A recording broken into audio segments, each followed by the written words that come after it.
Okay, so you guys are like in for such a treat today because we got some good stuff going on. Okay. Yay. Good morning. Good afternoon. Good afternoon. Unmute yourself, Mr. Banner. Are you unmuted yet? How are you, love? There you go. How are you? I'm awesome. I love that sweatshirt. Yeah, it's my brand. I know. I know. Okay. Look at you. You look amazing. Appreciate it. Working on it. They say, good thing we don't look like what we've been through. Shit. I wouldn't be here. You be on Skid Row, we wouldn't be able to recognize you. Man. But, well, to a certain degree, I guess we do because the scars, that's the reason why I wear my white beard and I don't dye my beard, because I believe to a certain degree we have to show our children a little bit of that We so do. that they won't think it's all good, because it hasn't been. So the scars right here, 3 years ago, I had throat cancer. So I Yeah. have that scar from the port. I'm like, these are my warrior scars. Like, Oh yeah. it's I a I love I have so many of them. so now in Saints and Sinners, it just get deeper and deeper and deeper. Like it's like a novel that you're reading and you got to keep turning the pages because you don't know who getting ready to do what next. Right. That's the one thing I've always loved about this show is that you Right. can't predict. Like it's not so typical. Like, oh yeah, he's gonna go over there and do. Like you don't know who gonna do. Mm-hmm. Now this movie Judgment Day. Have you got a Mm-hmm. chance to screen the movie yet? Well, no, I haven't had a chance to screen the movie, but I'm pretty up on the happenings. I can't tell y'all a lot, but what I will say is I think Judgment Day is one of the few movies that if you haven't been a fan of Saints and Sinners, or you just missed it, which I don't know what tree you could have been under, but if you did miss Saints and Sinners, this is a standalone movie that's great within itself, and you don't necessarily have to have been a follower of Saints and Sinners to watch it. I think there's enough suspense, there's enough meat inside of the story that you can follow along and just become a fan of Judgment Day as a standalone movie by itself. Right. What I love is that the compilation of veterans in the game. You got Vanessa Bell Calloway, Clifton Powell, Christian Key's been acting forever, all you guys, you know, and even Jasmine Burke, to me, she's not a new actress anymore because I remember when she started, but that was like 12 years ago. So after a while, it's like how new is new. All right. I want to give a shout out to Karan Joseph Riley too. That's my little brother. And he's been killing the acting game. Y'all watch out for him. He does a great job. He did so well. Sorry. He did so well that he actually died in the TV show, and they brought flashbacks of him, doing the movie. So I'm proud of my little brother. Karan, it's his spirit, his energy. Like I met Karan 13 years ago. Hello, Mr. Powell. How are you? And Karan's energy is so infectious. It's like either you gonna love him or you just gonna hate it that you love him so much. You're not gonna. Well, the cool thing about my little brother is that you're gonna have to deal with it regardless. He's an ex-football player, and he's the type of cat where however you want to do it, he can do it. He's intellectual, he's smart, he really, really works at the craft of acting. Right. And it shows. The thing that I love about Saints and Sinners the most is that synergy that you're talking about. You can even tell it when we're all set together. The conversations that we have, building with each other about our experiences, not just as actors, but as human beings on this earth. And I think it makes the synergy on film that much better. Right. So I'm trying to figure out like were you preachers' kids and you guys was like as kids you were sitting back in the church watching it all go down because you know as our people can be messy when it comes to religion and a lot of the messiness be right there inside the church and you just hear it at the Sunday dinner table when the parents is like, do you see what pastor did and this person, you know, and now we're older. I don't know. I never imagined that I would be old in this system. Like I'm looking like, wait a minute. Now I'm old school. Like when did I get old school? Speaking of Clifton, you wanna take that one, Clifton? wow, right there. Okay, can you hear me? Yes, I Yes. can hear you now. Okay, what was the question?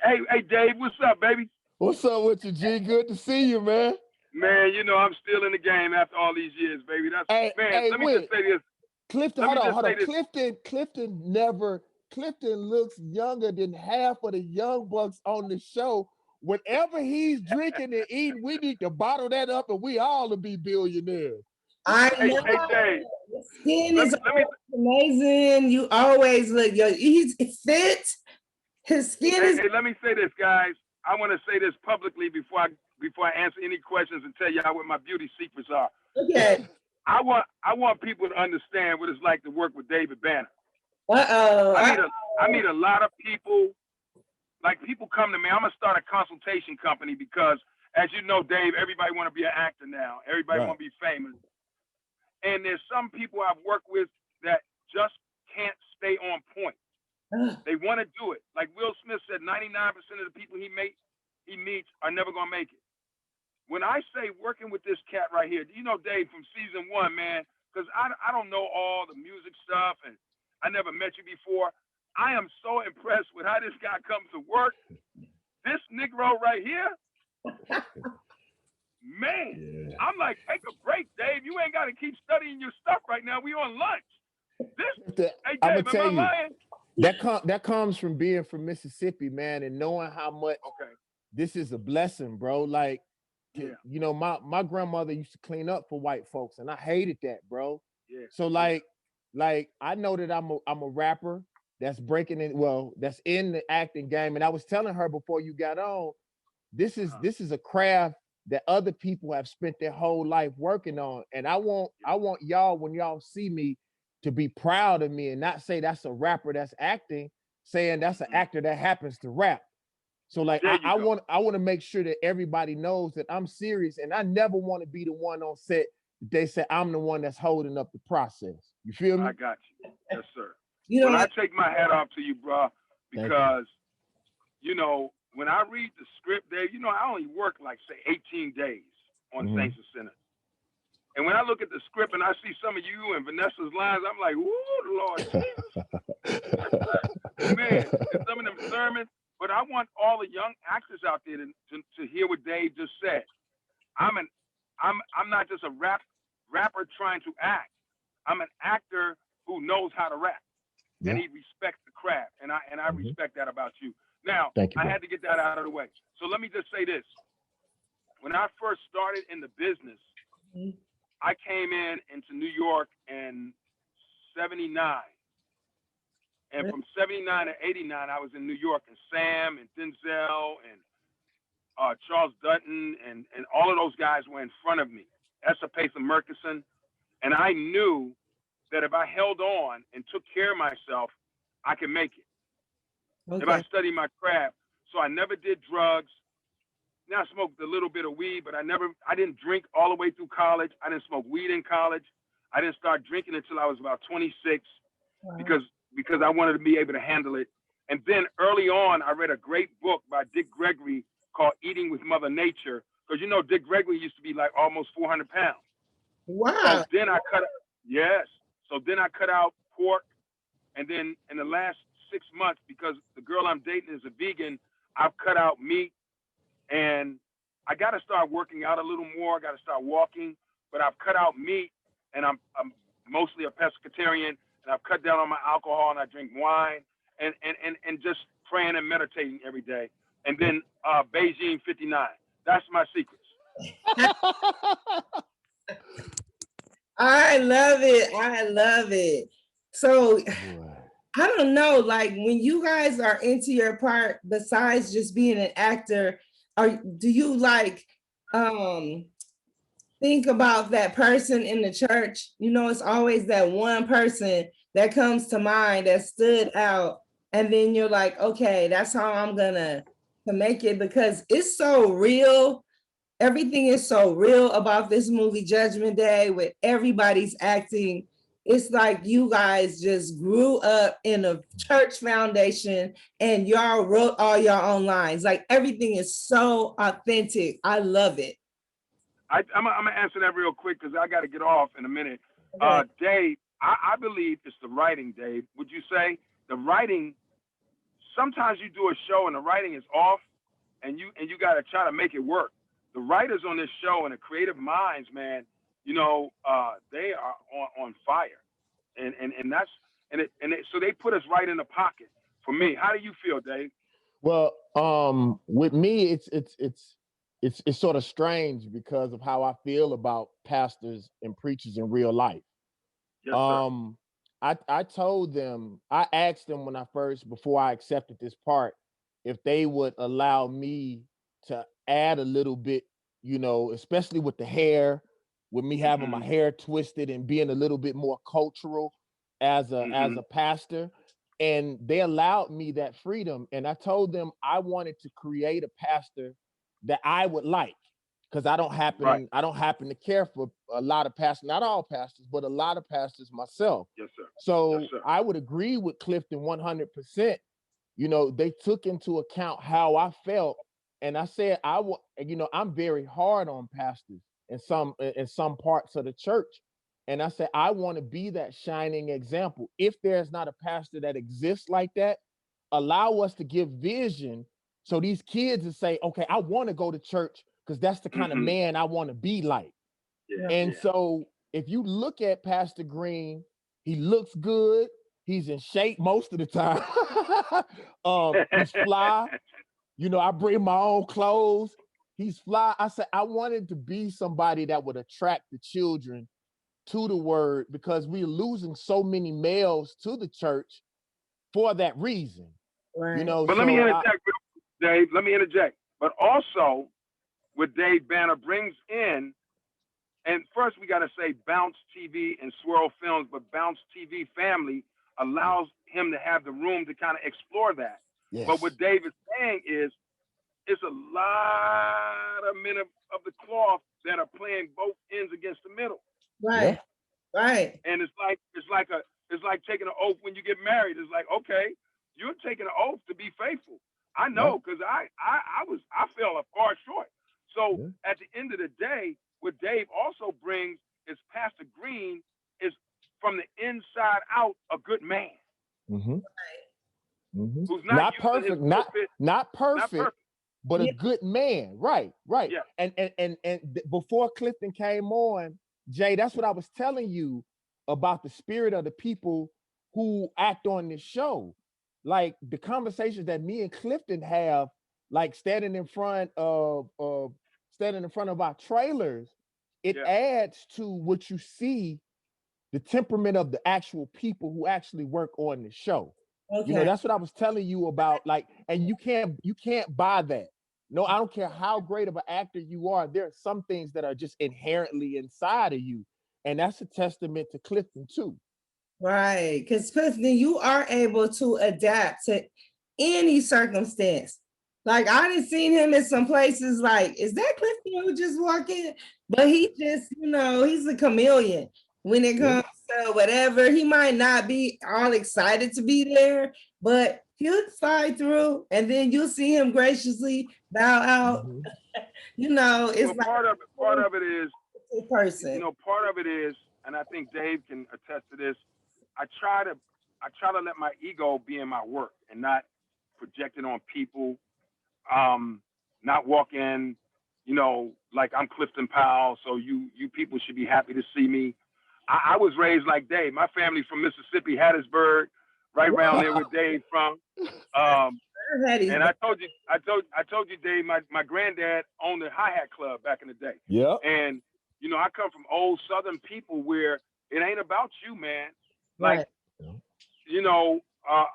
in some of my relationships, uh, you know, in the past, women, oh, this ain't all about you. It's not all about me. Yes, I've been working. Yes, I've made great money, but but a lot of times when you on a show or movies, there are actors that have egos that are bigger than their work. And I never want to be like that. Now, do I know I'm Clifton Powell and I bring a certain level of excellence? Yes, but it's also pressure with that. Yeah. Because if you good, if you hit a home run every time, you can't just go back and start hitting singles. Right. So there's a pressure. So when you see me out and it's something I have to come to, I'm gonna come and be gracious, and I'm always gonna try to take a time to sign an autograph or take a picture. And I've been disrespectful to a lot, but I still want to try to pray and meditate and put my best foot forward when we're at work. Right. Lou Gossett has a book called An Actor and a Gentleman. Really? And all the young actors and actresses out there, if you want to know why Dave Banner works all the time, because he's good to work with. If you want to know why Clifton Powell works all the time, because I try my best to be a good person to work with, a good teammate. And like, we're not perfect, and if I do have to go off, I always make sure I'm justified. So that's how I came up in the theater. And the theater is more of a collaboration, and you're more like family. And you have to and you got to be responsible for your behavior. So that's part of my training. Now, what do you guys want the viewers to take away from Judgment Day? Because I was just like, whoa, I was speechless. I saw the movie. Hey, Dave, you answer that because you're a pastor. I know what I want people to take away. Rex Fisher is not to be played around with. I keep trying to tell y'all. At all. Y'all keep playing around with Rex. Every season I keep trying to tell y'all Rex is a gangster. Okay? Right. Go ahead, Dave. Well, the thing that I say is that life is about balance, and things have a way of balancing themselves out in the end, regardless of the environment. There's some things that happen in the church. When I was reading it, I was like, how they gonna turn this around? Right. And they found a way to turn it around right at the end. And I don't want to give it away at all. I want people to be able to watch it. But what I'll say, life has a way, whether it's through nature, whether it's through vibrations, whether it's through karma, of balancing itself out. And sometimes people think it's about good and bad. It's not really so much about good and bad, because good and bad is really perspective, and depending on what you have to lose in the situation. But balance is the key to things. And Saints and Sinners has a way of really balancing it out. Right. Are you filming now, Clifton, during COVID? We just finished filming. We've been filming since August. I've been working since August. Everything's kind of quieted down now, right after the holidays, and it's going to pick back up. But yeah, we filmed. God, it's a blessing. We filmed from August all the way up until mid-January. Wow. So right now, I'm just kind of like reading scripts, and I got another piece I got to do out in LA in about a couple of weeks. But other than that, yeah, it's been a blessing. We've been working. So how has that been on both of you mentally, filming with the testing, and then, you standing too close, even though y'all know we are negative, it's still in the back of your head, like, negative today though, like not too close. Does that bother you mentally, actors? Or do you have to just shut it out and do the work? You take that, Dave. You go first, Dave. How has it affected you? I'm gonna be honest with you, love. I come from a very aggressive background, and I am careful, but I don't allow it to stop me from working. I fear not being able to eat more than I do dying from COVID right now. But what I do is I make sure that I'm safe, and I just want to do the work. Right. I tried Clifton. Clifton talked about that. I try to stay focused on the work and allow everything else to fall to the side. And I know that, I know that these people in Hollywood and these folks don't want no lawsuits, so they're gonna make sure that everybody's as safe as possible. And I'm not gonna be reckless. So when we come to work, I hope as much as I possibly can that they've done what they need to do to make sure that everybody's safe. And I just really want to get the work done and go home. Right. So it doesn't really bother me. Like I grew up around bullets flying and people dying. So like, I don't worry about it as much as other people and just try to stay as safe as I possibly can. What about you, Cliff? Well, I gotta say, I started off. I actually thought when I started seeing it move around in China and across the oceans, and I thought it was gonna last 79 days. So I was like, oh, I can do 79 days standing on my head, because being an entertainer in the early part of my career when I was broke and poor, you had long periods of unemployment, and you had to figure out how to handle your time and be disciplined and create projects for yourself or find whatever you did to survive. So I'm a survivor, and I come out of the hood like Dave, and so I've seen worse. Yeah. I'm like Dave. I'm scared of two things: the police and going to jail and running out of money again. And running out of money. I run out of money 4 or 5 times already. I've been homeless 4 times. I came down here, damn near was homeless. So I'm going to do what the guidelines say, but every now and then it's starting to feel like overkill sometimes. And I got into a little confrontation not too long ago because I was trying to work and the lady was saying, you need to put your mask on. And I'm like, ma'am, I'm up here by myself working on my sermon. And I kind of snapped out. And I had to go back and apologize, talk to Keith Neal, who's my buddy. Keith. He was like, Cliff, first of all, you can't cuss in the church. That's one. Because I snapped out, Dave. You wasn't there. I told her, I said, hey, you can take that mask and whatever. And because I was trying to get my sermon down, Yeah. Again, Jay, if you look at what he's saying I'm trying to focus on the craft. Right. That's I'm what trying we're to here focus for. on the craft. Exactly. Right. But they got a job to do. Interrupting. And I got mad. I told the congregation that was sitting way away from me. I said, I bet you if I was Robert De Niro, she wouldn't have done that shit. But let me say this. I was focused on that work because I know when they come into that church and they come into this scene, I can't hit a home run. I got to hit a grand slam. Okay. And the week before, I hit a single. So I'm like, I ain't about to hit another single. Yeah. But the girl was trying to do her job. She was trying to do the same thing. I see what you said. She was trying to do the same thing you was doing. She was trying to focus on her job. Right. I see what you're saying. This is where I think it becomes overkill. When you're by yourself. We get tested. I was by myself for one. If we get tested and we in the bubble, why we gotta keep wearing the mask all day?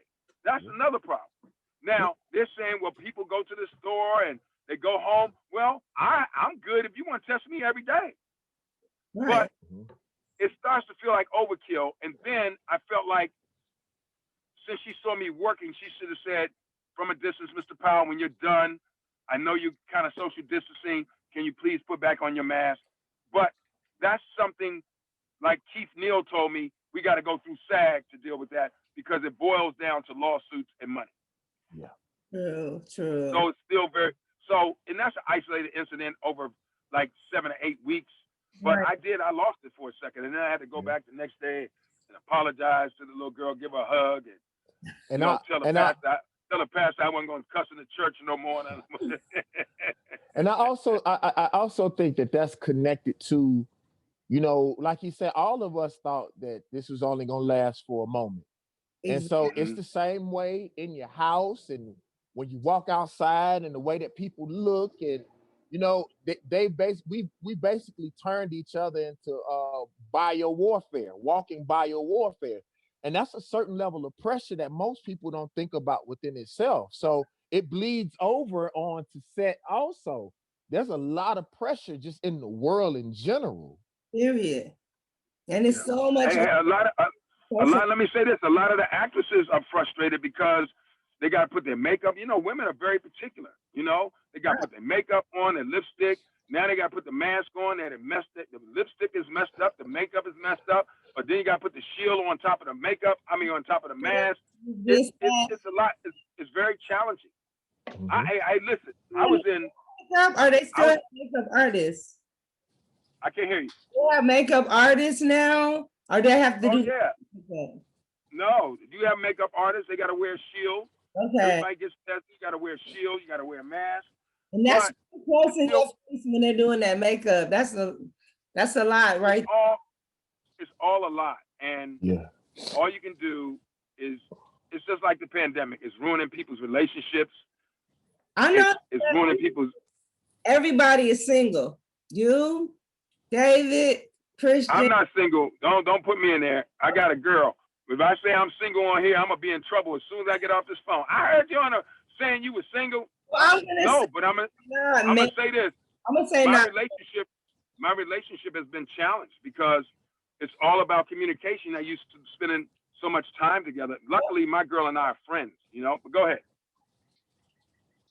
Dave, I read stories about David and his philosophy on when he gets ready to find the wife, who the perfect wife might be. But for now, he wants to be the man everybody wants to marry. I proposed to David about 4 times in 1 year. Okay. Hey, Dave, you still got it, baby. You still got it, Dave. I appreciate it, Dave. Hey, I'll say this. With me, I try to, even when I was on Universal, they used to tell me that I would be 4 or 5 times bigger if I let people into my life. I refuse. I had to tell my mom this, especially from the environment that we from. I say, Mama, why do I want to put you on TV and then people who know who to come and duct tape? I try to keep my personal life personal so that when I go home, I can be Lavelle Crump. And when I'm not, I can be David Banner. I don't want to give my whole life, although I love being an actor, I love being a rapper, I love being an entertainer. I think that's one way that you sell out. It's not just selling out, culturally. Selling out is when you give everything. Nothing is supposed to be your God but God. So like I try my hardest, to keep my personal life outside of the business. And then, the truth is I want every woman to feel like they're close. That's that old player stuff right there. One of my old players, he an old player. I went to college with him.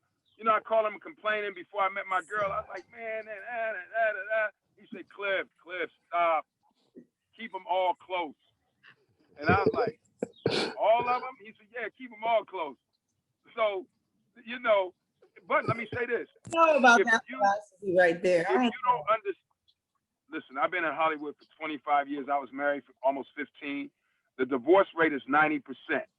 Yes. If you don't build your friendship first and have someone who's really loyal and sincere, yes, it'll be your worst nightmare, period. And Dave understands that, coming from where he comes from. And I just had to figure it out because I lost $5 million in my divorce. And so now with my friend that I'm with, the young lady I'm with, is driving her effing nuts, but I talk about everything because I met an older couple and the guy told me, he said, I'm going to tell you what it is, sir. You got to be friends first and you got to be able to communicate. Communication is 99% of your work. Jay, I tell you something that I've learned that's changed all of my relationships in my life. What's that? Is that if you love somebody, it doesn't matter if you're right or wrong.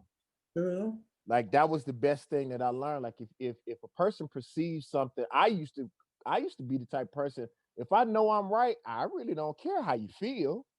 Like you just got to deal with the truth. But what I learned is you comfort people first. And then once they're calm, then you show them what the truth is. But if you love somebody, you don't want them to hurt. And you just have to stop the pain. And once I figured that out, it made all of the relationships in my life so much easier. Okay. Wow. Well, and you know what, Dave? I'm going to say something. I'm exact opposite, man. I come out of the hood. I lost all my shit. I gave it away. I was angry. And literally, when I came down here, a lot of people don't know, I had $100 in my pocket, man. I hit rock bottom. But I heard a pastor say, while I was going through my divorce, he said, sometimes God got to put you in a mess to clean you up. And all my boys that ran with me when I had the girls and the money and you know, we drinking. I bought all the liquor, I bought all the girls, I bought all the fun. And these are guys that I thought if something happened to me would hold me down. Right. Men and women. And when I hit rock bottom, they all disappeared. Now, I didn't understand then that it was my angels clearing my life out and getting me ready for the next part of my journey. Because like Dave would tell you, it's lonely at the top. Yeah. And so what I've learned is what you just said, something really powerful. You got to learn how to comfort people first, because in the middle of that pain and that emotion, trying to communicate, it's going to be chaotic. Yep. True. And my girl is teaching me, and I tell her all the time, even at my age, how to be in love. A lot of us didn't see great relationships. I grew up in the streets, so I saw violence. I saw men beating women. I saw people pulling guns on each other. I saw women fighting men. And you can't grow up. And this is what women are struggling with. A lot of men don't know how to be in love. A lot of women don't know how to be in love. And so a lot of people don't know how to function without chaos. It's trauma. Yeah. It seems like some people only find their comfort level when there's chaos. It's like everything is going smooth, and that's just not good enough. And now with the younger generation, I'm noticing these young boys don't know how to date. They're always on the phone, they're texting, they're, you know, everything's emoji language. They can do a whole paragraph in emojis, and no one's really communicating. Well, don't put that just on the little boys. I think that's all the of us. Girls too. All of them. Hey, listen, you gotta, this whole new millennial is different. I mean, man, I was dating this girl before I met my girl now back in LA, and I would say, hey, darling, get off your phone. She turned her phone off and she went into shock almost. I need my phone. I'm like, we at the movies, boo-boo, turn your phone off. She put the phone underneath her thighs, kept the phone on still. I'm like, this shit is crazy. Yep. But that'll let you know that that person is not into you. And we got to rewrite the rules, because the new millennials will be on their phone and still be listening to you. When I was coming up, you listen with your eyes, not with your ears. You're going to look at me. So it's all different now. And all I can say to anybody out there that's struggling with relationships is stop pointing fingers, point the finger at yourself. Nobody does anything to you. Take responsibility for what you allow and communicate. And understand that you got to learn about and read about love. And when I teach classes, I have books that help me understand it, and I'm still understanding. But I like what you said, Dave. I'm going to go, but I'm going to take that with me. You got to comfort people first before you really can start communicating and breaking things down. That's amazing. Yep. I was about to say the same thing, Jay. I'm so sorry. I gotta move to the next one. It's all good. I enjoyed it. I just wanted to touch on this so we can put it out to the masses, so we can get this out to rolling out. It's going to be on Spotify, Apple Podcasts, iTunes, the whole audio part. And then I put the video on rollingout.com, but we want to get it everywhere and write up individual articles so people can understand what you guys are going through, because we can't see everybody and socialize at events like we used to do 3 times a week. Okay. Yeah. Well, thank you, Jay. Before we go, you go, Dave, make sure y'all tune in to see Judgment Day, the Saints and Sinners movie, February 14th on Bounce TV. David Banner, myself, Vanessa Bell Calloway, the cast, Christian Keys. Everybody's going to be there, and it's going to be good and fun and juicy. Write in, tell them you want to see season 5, 6, 7, 8, 9, and 10. I'm trying to buy me a boat. Yeah. Love y'all. Y'all be good, Love man. you, bud. All right, bro. Thank you, sister. All right, have a good one. All right, see you later. Awesome. See you later. Thank you, David. You're very welcome. Bye-bye. Thank you, Chris. That was dope. Thank you, darling.